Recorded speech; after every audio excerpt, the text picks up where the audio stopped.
आज हम जानेंगे दो चर वाले रैखिक समीकरण को हल करने की विधियां। दो चर वाले रैखिक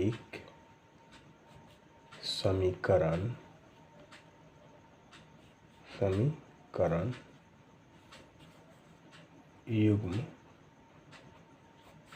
को हल करने की विधियां।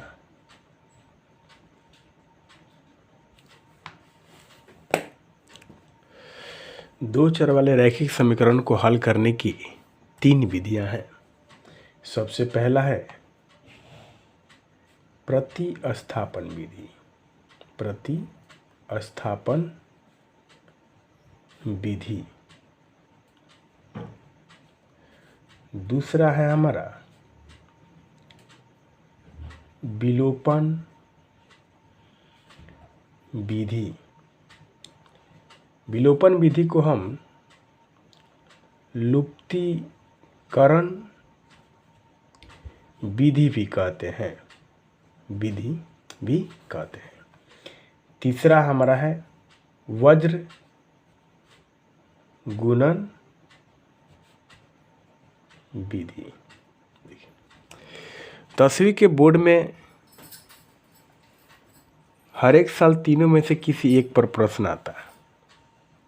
कभी प्रतिस्थापन विधि से, कभी विलोपन विधि से, कभी वज्रगुणन विधि से। चलिए देखते हैं कि प्रतिस्थापन विधि से प्रश्न को कैसे हल करते हैं। प्रश्न है हमारा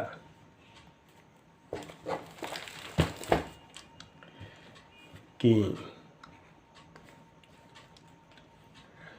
7x माइनस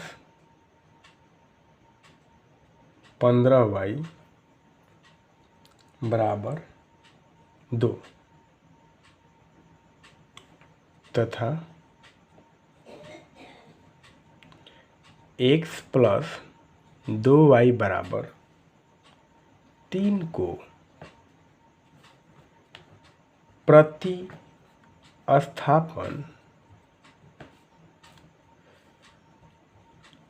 विधि से हल करें। ठीक है, प्रतिस्थापन विधि आसान है, समझ में आ जाएगा। यहाँ हमें दो समीकरण दिया हुआ है। एक दिया है 7x माइनस 15y बराबर 2, इसको लिखेंगे समीकरण 1। दूसरा है हमारा x प्लस 2y बराबर 3, इसको लिखेंगे समीकरण 2। प्रतिस्थापन विधि में किसी एक समीकरण से x या y किसी एक चर का मान निकालकर दूसरे समीकरण में रखते हैं। जैसे यहाँ पर हम देखेंगे समीकरण 2 से x का मान y के रूप में निकालना आसान है, इसलिए हम समीकरण 2 से कर रहे हैं। ठीक है, समीकरण 2 से हमारा समीकरण 2 है x प्लस 2y बराबर 3। यहाँ से हम x बराबर लिख सकते हैं 3 माइनस 2y। इसको हम समीकरण नंबर 3 नाम दे देते हैं। अब देखिए x के इस मान को हम, चूँकि x का यह मान समीकरण 2 से निकाले हैं, इसलिए x के इस मान को समीकरण 1 में रखेंगे। लिखेंगे अब x के इस मान को समीकरण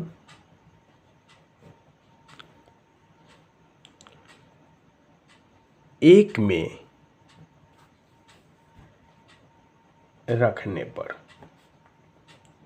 देखिए अगर किसी चर का मान समीकरण 1 से निकालते हैं तो उसको समीकरण 2 में रखेंगे, और अगर 2 से निकालते हैं तो उसको समीकरण 1 में रखेंगे। ठीक है, तो देखिए अब x के इस मान को समीकरण 1 में रखने पर समीकरण 1 है हमारा 7x, तो अब x नहीं लिखेंगे, सिर्फ 7 लिखेंगे और x के स्थान पर 3 माइनस 2y लिखेंगे और उसके बाद माइनस 15y है बराबर 2। अब इसको हल करेंगे तो 7 त्रिका 21 माइनस 7 दूना 14y माइनस 15y बराबर 2। अब देखिएगा ये 21 माइनस जोड़ देंगे तो ये कितना हो जाएगा 29y बराबर 2।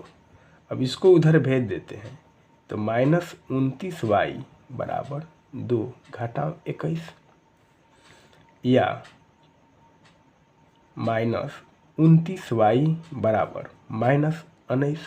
अब माइनस माइनस कैंसिल दोनों तरफ से तो 29y बराबर कितना आया 19। आगे y का मान कितना आ जाएगा आपका 19/29। तो आपका y का मान मिल गया। अब x का मान निकालना है तो क्या करेंगे y के इस मान को समीकरण 3 में रखेंगे। ठीक है, अब y बराबर 19/29 को समीकरण 3 में रखने पर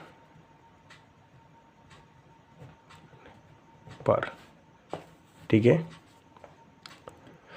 तो समीकरण 3 है हमारा x बराबर 3 घटा 2y। तो अब y क्या स्थान पर क्या लिखेंगे 19/29 या x बराबर 3 घटा 19 दूना 38/29 या x बराबर एलसीएम इसका हो जाएगा 29। तो 29 तियाँ 87 घटा 38 या x बराबर आपका हो जाएगा 17 में से 8 गया 9, यहाँ 7 में से 3 गया 4/29। इसलिए x बराबर 49/29 तथा y बराबर 19/29 हमारा आंसर हुआ। ठीक है।